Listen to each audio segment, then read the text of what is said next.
warmest day we had this year so far. It actually hit 80 degrees. It's pretty good wind blowing though, or it's really windy. I'm not sure what the wind gusts are, but it's terrible windy out here. But it's supposed to be a front go through tonight and tomorrow and give us some rain. So we need some rain to keep all this smog rain and stuff coming on. So hopefully we'll get some more rain. We'll see.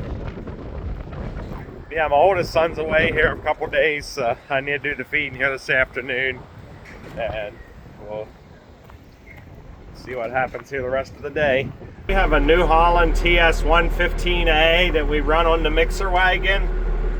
We would have bought it probably, I'm gonna guess, close to, oh man, at least 15, 16 years ago at a sale, and it had around 14 or 1600 hours on it. It's getting awful close to 10,000 hours.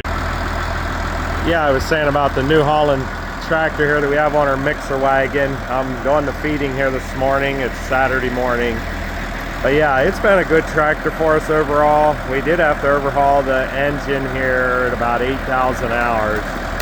But other than that, we have had very little trouble with this tractor. So anyway, hopefully we'll get a lot more hours out of it. Your mixer wagon tractor is probably the one that gets the most hours because it sits running a lot and we use it a couple times a day. And yeah, probably an average, you'd be running an average of minimum of 3 hours a day, give or take a little on average. Maybe a little more than that some days, but every now and then if we have trouble with another tractor, we'll have to unhook it and rake with it, or one time I remember running the tedder with it. So anyhow, overall it's been a really good tractor for us. But yeah, the cows are coming up through here, coming to get their breakfast. Here again, I've showed this before, but when we're about halfway down through the freestall barn, we get out and we have a 2-speed gearbox on here. We run it in low when we're mixing in the feed room, and then we let it in low when we're about halfway down through the freestall barn, then we get out and put it in high. Have the whole line up down here where there's feed, and then down here there is hardly any cows yet. There's some here waiting, but within 10-15 minutes of getting it ran out, this whole line will be ran out or lined up.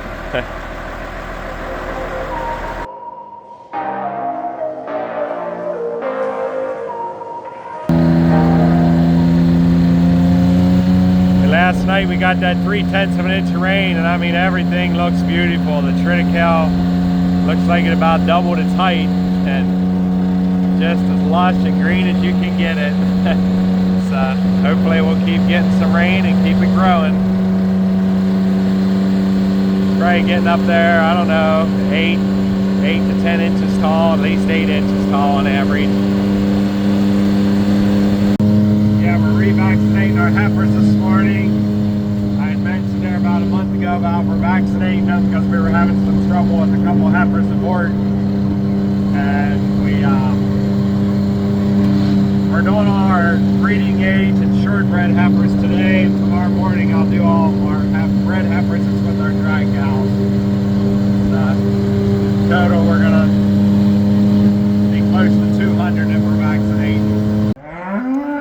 We have around 80 head up here that are running with the bull, and there's a lot that we just stuck in with the bull here in the last 2 months. There's a couple in here. We're gonna move heifers around again probably Thursday if nothing changes.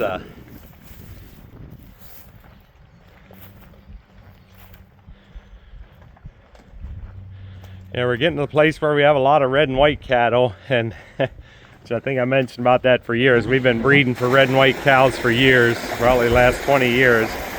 We breed the black and white every now and then, but out of the 80 that's up here, I don't know if there's 10 that are black and white, but yeah, somewhere like that.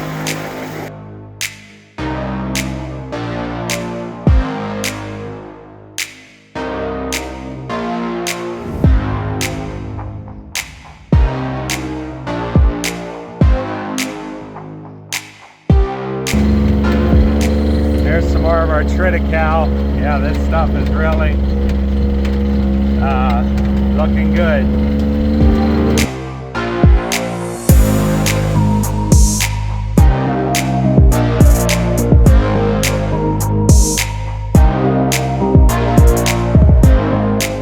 Yeah, this field here has about 55 acres in it, I think it is. And most of this field is that surge, really leafy triticale I'd mentioned about. And yeah, it's really looking good.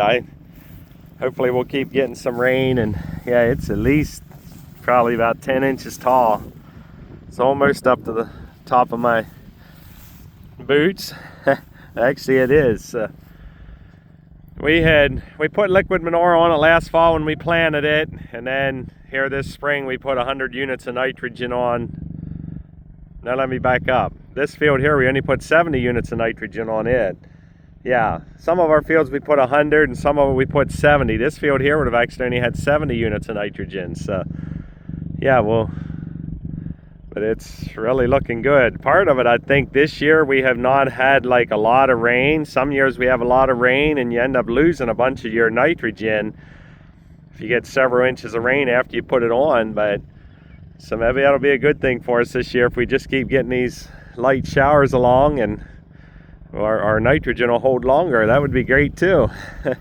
But yeah, it's looking tremendous. Hopefully it'll keep growing good. I think we have a total of 185 acres of triticale, I think is what we got. Yeah, well today I'm up here scraping out what we call our old heifer barn. It's where we move our calves whenever they're first weaned. And they're in here till they're probably 4 to 5 months old at the most. We're really full up here right now. We're getting ready to move heifers around here on Thursdays, what our plan is at this point, if everything works out.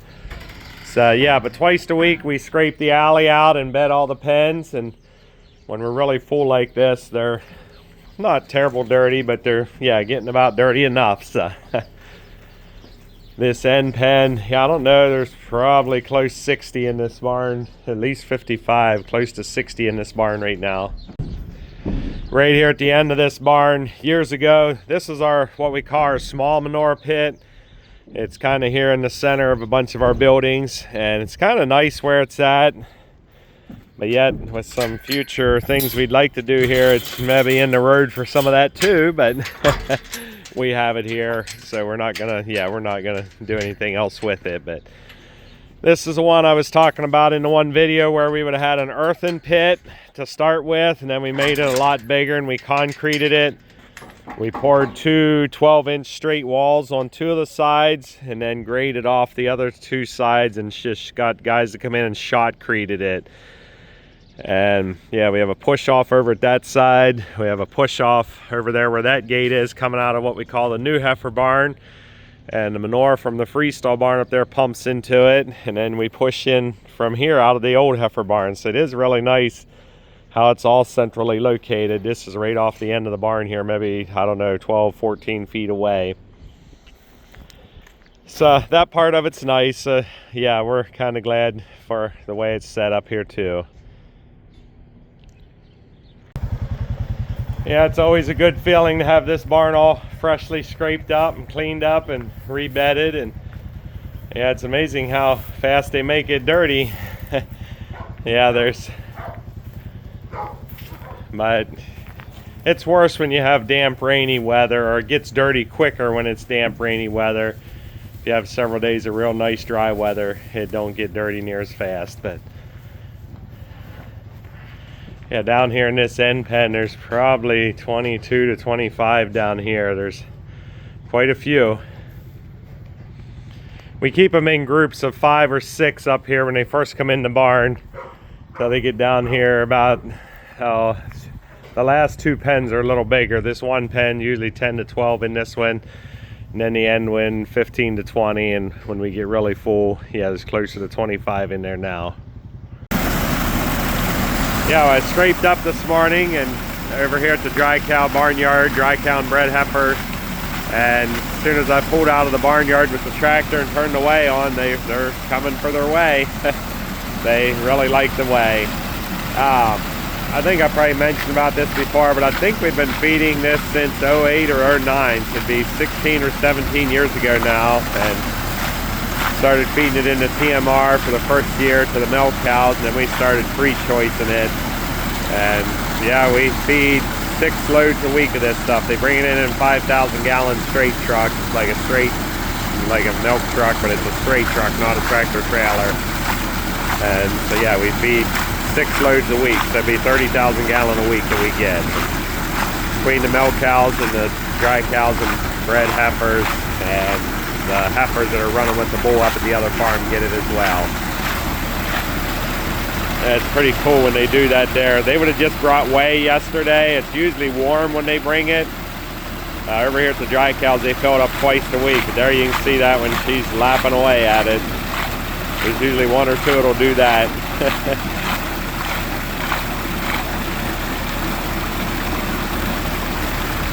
Over here at our dry cows, we have a 3,000 gallon tank that we put it in. And yeah, it's just a poly tank, and then the trough holds about 1,000 gallon. We fill their trough up once a day. They drink it down, yeah, within a day. And then up at our freestall barn, I guess we have 2 4,000 gallon tanks up there. And then we have a 2,500 gallon tank up at the other farm where we have our heifers running when we first put them with the bull. And there's also a 2,500 gallon tank here by the silos that we have that we put into TMR. So I guess total we have 5 tanks that we get filled. And yeah, the dry cows and bred heifers, they fill theirs up twice a week. Up there at the other farm and there at the silos, they do it once a week. They split a load between those 2 2,500 gallon tanks. And then up at the freestall barn, they're up there almost every day except Thursday and Sunday. And some of the days they're just putting up there what's left when they fill the dry cows up, and 2 or 3 of the days they put a whole load up there. Yeah, it's kind of interesting how they drink whey. They kind of lap at it and slurp at it a little bit, and there's a fair amount of salt in it, but they do really like it. Yeah, our trench is here. It's hard to believe in about 4 or 5 weeks we're going to be chopping triticale, but it's usually right there around the beginning of May. And our corn silage trench, we're trying to get that empty this year, and we're going to put some of our triticale over here. Then we're planning to move this one wall over here on the other side over about 12 or 14 feet to make a lot wider trench for corn silage. So yeah, this trench here has, these 2 trenches have triticale in. This one here, it'll probably be getting close to empty till we do triticale. Maybe not quite, but it'll be close. But we're for sure hoping to get our corn silage trench empty. This past winter here, we've been seeing a bobcat around here. We have never had issues with something tearing up the top of our trenches, but this year, right there, you can see some damage they did. When we get back to this spot, we're going to be forking a bunch of stuff off the top. There's a couple other spots up here. I just forked some off this morning that was where they'd made a little hole. 2 holes are pretty bad. Up there a little farther where it was just kind of like a couple scratch marks, but here they literally have the whole plastic tore. So not sure what they're after, but hopefully they soon leave, because it sure isn't nice. Thankfully, it's just that one trench. There's a couple spots here on this one other trench you can tell they walked up across. There might be a few little pinholes, but there ain't any big tear marks like that. I got the calves all fed this morning, and I wished I would have videoed earlier, because when I came out, they were all sleeping, just laying out flat, just living the good life. Anyhow, everybody's fed and doing well. There's only 3 in this pen because I guess you call it a casualty. we have 4 in our pens, but one of them got sick, and yeah, that's happens every now and then, but not very often. So it's kind of sad when you lose one out of a pen. So, but this pen down here, they are all weaned, so I think they're going to get moved out today. It's picking up the fan in the background. You can probably hear that. But anyhow, so they'll get moved up to our first heifer barn. So they're all big. It's funny how when they first move in here, they're little enough that, you know, they can easily reach down to the nipples on the bar feeder, and now they get so big that they, as you can see here, they almost could lean in and drink out the top. But they don't normally do that. So anyways, but feels like half our calf barn's gonna be empty, because these 2 pens are empty, but then there's 4 more back there that'll fill up another pen. So, hey Lewis.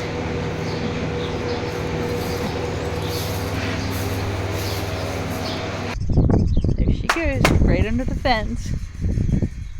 They'll all be out and eat your flowers off. I don't do something.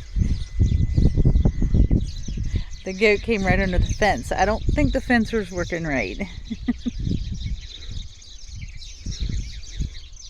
They'll soon be out here, and they'll be eating all my flowers and my tulips, and actually they're not tulips, they're daffodils. But yeah, they will clean them off in a heartbeat. So I think Erlen will probably be checking the fence. Something quite ain't right. I think they can smell when the electric's off, because it don't take them much. And goats are, yeah, if you got a good fence, you can keep them in. But yeah, I think they smell that the electric's off, and so they'll just all get out. But then if you got a good working fence, that sure helps. A good neck scratch feels good.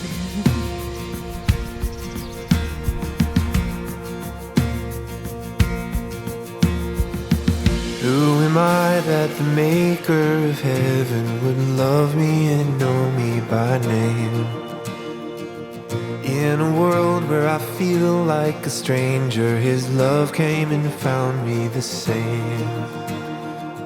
In each breath that I breathe, when I wake or I sleep, everything I need is found